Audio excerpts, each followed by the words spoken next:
जी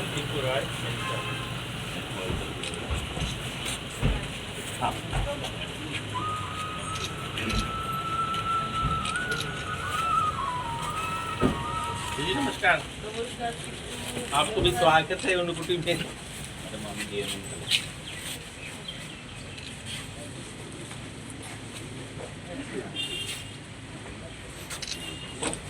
जो circuit house में जो मीटिंग हुआ, आप यहाँ का एमपी है जी, क्या बात हो, क्या थोड़ा बताइए हमको।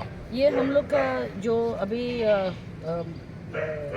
स्कीम नया चला है, धरती आबा जनभाग गिरदरी अभियान का, तो इसमें हम लोग ये स्कीम लॉन्च किए हैं और हम लोग चाहते कि जितने भी हमारे आदिवासी भाई लोग हैं इनका पूरा से पूरा फ़ायदा लें।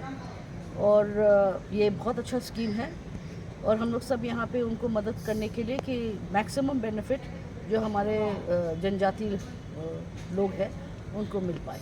यहाँ पर हुआ ना और दूसरा कोई डिस्ट्रिक्ट में होएगा? नहीं, सब डिस्ट्रिक्ट में होगा। ये लॉन्चिंग है, इस स्कीम का लॉन्चिंग है, सब डिस्ट्रिक्ट में ये पालन होगा। Thank you.